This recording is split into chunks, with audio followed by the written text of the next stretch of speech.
Bassirou Diomaye Faye has been sworn in as the West African nation's 5th and youngest president ever. He's promising to restore stability and bring economic progress. The 44-year-old former tax inspector defeated Amadou Ba, the candidate of outgoing President Macky Sall's ruling coalition, by a landslide in the first round of voting, reflecting high hopes for change in the country of around 18 million. In his first appointment, he announced his main backer and opposition leader, Ousmane Sonko, as Senegal's prime minister. Well, Rufai, first, congratulations. He has now been sworn in. We brought reports and live feed from that particular inauguration. But beyond that is also that he's got his boots working, he's started working, appointments have already started going on. Your take on this story? I mean, we saw it coming. I'm not surprised that Sonko is in as PM.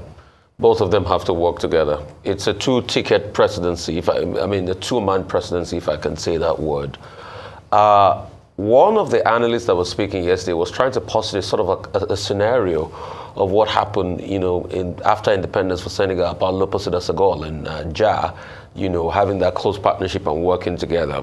And one of the sticking points a lot of people have talked about is the fact that who would overreach each other? Would Sonko try to overreach the president and all of that? But hey, don't get it twisted. Faye has got, Diomaye Faye has got executive powers now. Yeah. So Sonko has to fall in line. But to a large extent, we all know it's Sonko's mandate.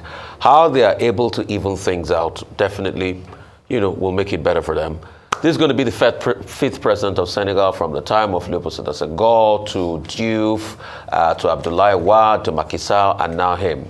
What are the key problems in Senegal to speak to the unemployment? Inflation rate is still a lot better, but teaming unemployment for a lot of young people. They want to get jobs back. The unemployment numbers are not good. Around 18, 19, 20 percentile. But the truth has to be said, when you see the reflective effect on the economy, it's quite a sad one. People have blamed him for not having experience. In fact, during the election, Amadou Ba's political campaign was about a driver in a bus that was having a turbulence, and they showed Amadou Ba being, that's the opposition now, yeah. They showed Amadou Ba being the driver, and Amadou Ba looked back and said, you need a driver that can steady and stabilize the ship and all of that. So I'm sure that was a jab at his inexperience, perceived inexperience, but he's worked in the tax sector. You know, he's got an ideology right. The question is, this is the first of a time, can Pastef really run a national government in a divided Senegal? And I say divided Senegal because when you check out the voting blocks, the country is quite divided. Don't be deceived by the over 54% you see. There are still some people that were gunning with the old regime. Also, the political sticking point of the likes of them, Karim Wade, the son of Abdoulaye Wade, that was also supposed to be in this process but was disqualified because of nationality, you know, clauses and things like that. It's another one. You still have a lot of top political players in the country.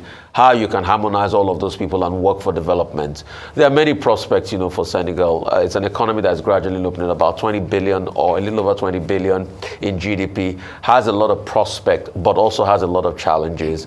It's going to be a lot easier to run compared to the Nigerian economy because it's a largely monolithic economy, a country, I should say. Over 90% of people there are Muslims. We can only wish him well, and like Tachulari says, may his road be rough. All right. Okay, it's a new dawn in Senegal. And finally, the people of Senegal can breathe. So we congratulate the people of Senegal for their resilience, for their determination, with which they ensured that the constitutional order prevailed. Macky Sall wanted a third term after 12 years in office against the Constitution.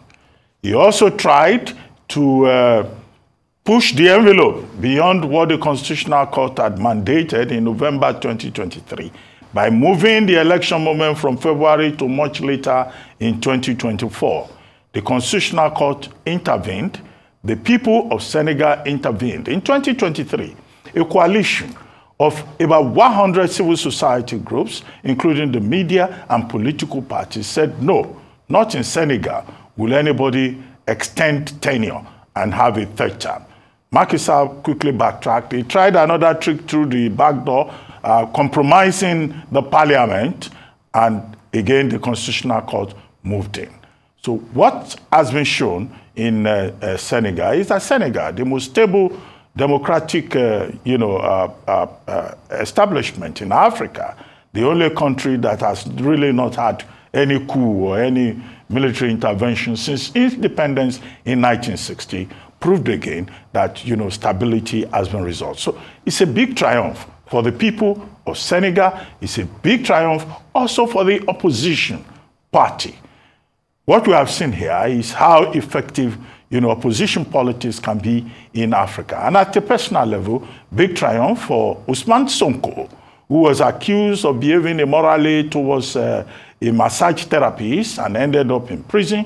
And also for BDF, Bassirou Faye, who had to be presented as a presidential candidate. The African Patriots of Senegal for Work Ethics and Fraternity, the party popularly known as PASTEF, having been banned by Macky Sall. But Sonko became, Faye became a replacement for Sonko. And so what you have here now is a situation whereby Faye could not have been president without Sonko.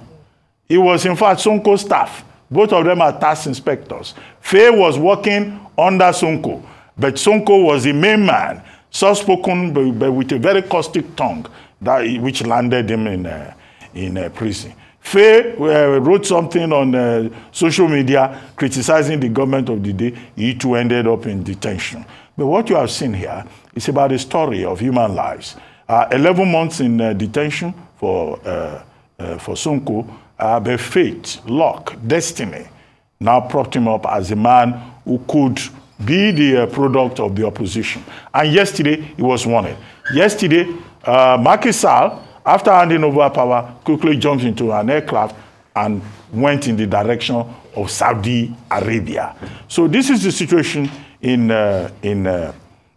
Senegal. What are the other implications? Number one, it shows that, look, it is still possible in Africa for you to change government through democratic means, against the background of the military interventions we have had in parts of West Africa, particularly in Mali, in Chad, in Niger, and also in Burkina Faso, Mali, and Niger. And then you go to Central Africa, you had Gabon. But here, an organized opposition made this change possible. Two, this was also driven mostly by young people. The population of Senegal, the people who have produced this process, are mostly under 30. And the man who has emerged is 44. And that gives hope to a lot of young people in Africa that, in fact, we don't need to have a gerontocratic, authoritarian, backward system in terms of governance in Africa. In Uganda, young people there are jubilating that, in fact, it's possible here too. What's the name of that musician again? Bobby Wine. Bobby Wine is the one in Uganda. In Angola, in Zimbabwe, there is hope that, change is possible through determination. What next? What is next is challenges. One, Sonko will have to, Faye has to reunite the country. It's a divided country. Two, he has to ensure that he delivers, that the opposition, after criticizing another, when you gain power, that you can make a difference. Because it's easy to play opposition politics, but the main challenge that is facing him now is governance. Now, he and Sonko also have a responsibility to realize that having worked together to get to that position, they can make that difference. What are the things that Sonko wants to do? He wants to remove the stranglehold of France. He wants to create employment. He wants to review mining contracts, which was one of the main criticisms of the Sall government. So the world is watching. There is great hope. And among the people that have been inspired is our own Shoure, who has written that in Nigeria, young people, they want to be personal assistants. They want to be special assistants. But we have seen in Senegal that it is possible for youth energy, youth talent to prevail. Brilliant. Well, 44-year-old president, newly sworn in president, Faye, is a reflection of the population of Senegal since they have 75% of their population being under 35. So he is a reflection of the majority of the people in Senegal. But beyond that, I'll just center on some of the challenges that he would be faced with. So the ovation is now going to die out, and now it's time for him to roll up his sleeves and get working, especially in an economy that is in dire need of strong leadership and economic recovery. The first thing I would mention is that one of the big challenges would be the National Assembly. Currently, he doesn't have majority. Mid-November, he has the powers to call for a legislative election, and so perhaps he'll take that option in order to strengthen his base in the National Assembly. If not, it will become difficult for him to implement or make laws if he doesn't have the support of the National Assembly. Beyond that, as well, as I've already been mentioned, is the big issue around unemployment. In fact, this has said to have spiked the number of migrants who have sought better options on European shores because of the issue of unemployment in Senegal. What critics are saying is that he must get his boots working immediately and begin to solve that problem. Also, currently, there's a cost of living crisis in Senegal, with the cost of basic products or necessary products like rice, oil, electricity on the high side. And so the people are looking for him almost in immediate sense to find a solution to that and also attract investment. He has said that the country is friendly, that they're going to enable, provide an enabling business environment, and also review some of the oil and gas contracts currently in place in Senegal. So all eyes on the 5th president of Senegal, and let's see if indeed the youth is the answer or the answer to the issues plaguing Africa, especially democracy and governance. Move on to our next story. Dangote Oil Refinery has begun supplying the Nigerian domestic market with petroleum products such as diesel and aviation jet fuel. This development was confirmed by a company executive and Fuel Marketing Association, signifying a crucial step in the country's quest for energy independence. With a refining capacity of up to 650,000 barrels per day, it is poised to become the largest refinery in Africa and Europe upon reaching full operational capacity, which is expected later this year. The company will save Nigeria the much-needed foreign exchange that would have been expended on importing the fuels, as well as earn the country some hard currency from the supply of products to foreign markets. Nigeria spends at least 50% of its $30 billion import expenditure on the fuels. This is expected to reduce considerably following the latest development. It looks like Nigerian businesses are winning this season, and we are here for that. So congratulations to Dangote Refineries and the Dangote Group. Rufai. So excited, from Airpeace to Dangote now. You know, I'm so excited about this. This will add the much needed FX into the economy. It will also save us FX. When you look at our FX bills, most of it has to import refined petroleum products. This has already made a dent in the market. We hear prices have plummeted, from about 1,250 to 1,300. But also, let's not forget, that can also be in consonance with the plummeting of the dollar. And there's some prospects as regards to currency when you look at the fact, I think RenCap did a survey and they talked about the fact that the dollar to the naira is still largely like 30% of the value, and probably if you can tilt it a little bit further and match it down with this defense the CBN is doing, like we have told them that you cannot leave the currency just to be at the whims and caprices of market forces. Now with that, if they can push back a bit, then we can get to the 900 mark or the 800 mark and all of that. So we're excited about this. Aviation jet one fuel, probably at some point down the line, PMS to be able to come into the market. Largely, yes. We have also seen stories about him buying crude out on the international market. We are not saying marginally there's going to be a price reversal, but you can see marginally we can definitely reduce the price. And this should not also be the end. Let more people also go into the refining business. Let government also support them. So for those two, yes, that say, okay, Buhari administration and all of that, what are the results? I'm sure the Buhari administration will be smiling at this, and the MFLCB will be smiling at this, because they will say, oh, we chested this when we're there and all of that. So this is one of their success stories, despite the fact that they have many other failures, but this is their success story. And President Tinubu can also lap up this, and say, okay, under my time, this is happening and all of that. Because these were the fundamentals we kept on telling them. So we've been seeing a lot of people trying to skew narrative and say, oh, Rufai, you supported subsidy removal, yes, but except we get the fundamentals right. The fundamentals, part of it was part of a phased removal, not to be able to hurt the people. Secondly, auditing the NNPC. Thirdly, ensuring that we have a local refined petrol market, that can sustain our local market and local economy.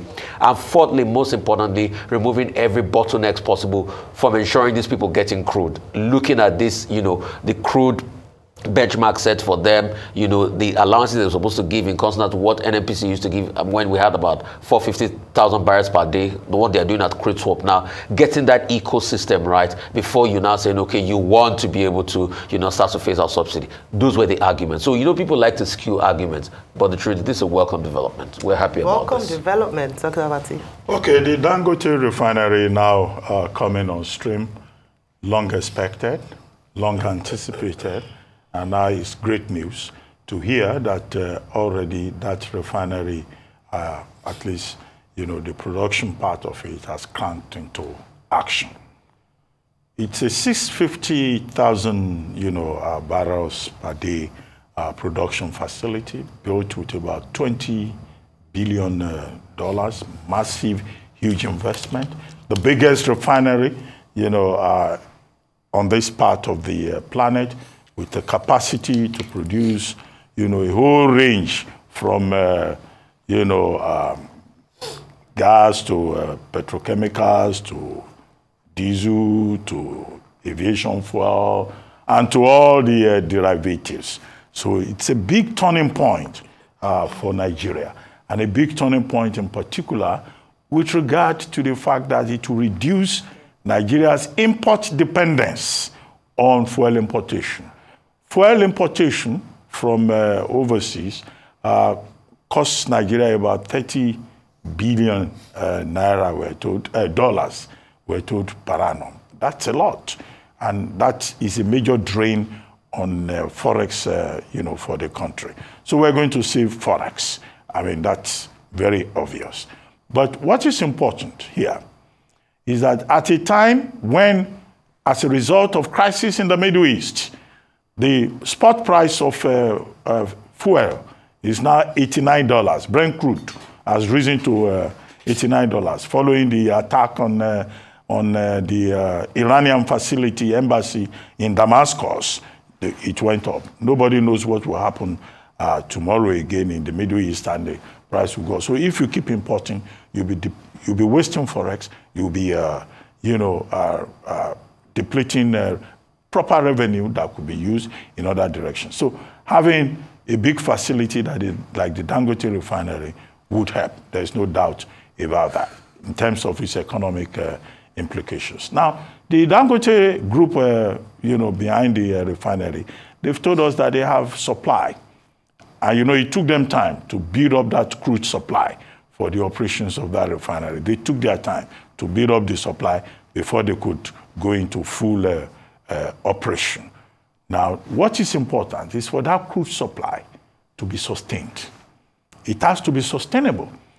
And which is why it is interesting that about a week ago, the Nigerian Downstream and Midstream Petroleum Regulatory Agency, led by Gbenga Komolafe, insisted that it was going to enforce Section 109, 1 and 2 of the Petroleum Industry Act. What that Section 109 of the Petroleum Industry Act, says is simply that refineries in Nigeria must make available to local production facilities a portion, a significant portion of their production, of their supply. But the responsibility now will be on the DMPRA that has said it's a matter of enforcing the law to make sure that it invokes that principle under Section 109. How that works against the principle of willing buyer, willing seller is another thing that remains to be seen. But our hope is that if the Dangote refinery gets a steady supply, of crude, it will remain in business and it will be able to sustain it. Already, there are reports that on the basis of this initial production supply yesterday, that the cost of diesel has gone down. Now, we all know the importance of energy to the economy. Without energy, without supply of fuel for purposes of transportation and all that, this economy cannot function. Already the removal of subsidy had placed a burden on the Nigerian people. If there is anything that is going to reduce the cost price of petroleum products, Nigerians will of course be happy about it. But sustainability is important because certain energy economists have also argued that Nigerians should not be too optimistic because refinery business is international business, and that Dangote refinery is into the international space, doing international business. So what is therefore important is that the Nigerian government must provide the necessary support.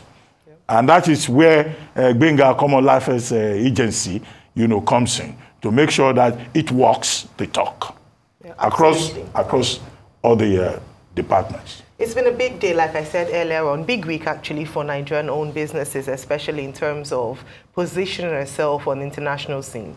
First of all, we talked about the airpiece story. We looked at Gerigu Power yesterday, and now we're talking about Dangote. So excellent news, especially when it has to do with business in Nigeria. Now, in terms of Dangote refinery, we have talked extensively about this and the capacity and the potential of this being the biggest refinery, not just on the African continent, but even across Europe, and the opportunities that lie in there for Nigeria. I also must mention that this is an evidence of what is possible when businesses, local businesses or indigenous businesses, are able to enjoy government support. So this is something which I think Faye, you talked about this in terms of the fact that look at big other countries in the West when they have big industries and companies like this, they enjoy government support even though it's privately owned. And so I must say that that is important in order for us to ensure that we sustain this win. Then beyond that is also infrastructural support. If we're looking at the fact that the Dangote refinery is now bringing out products, then we must look at expediting the modes of transportation around that area,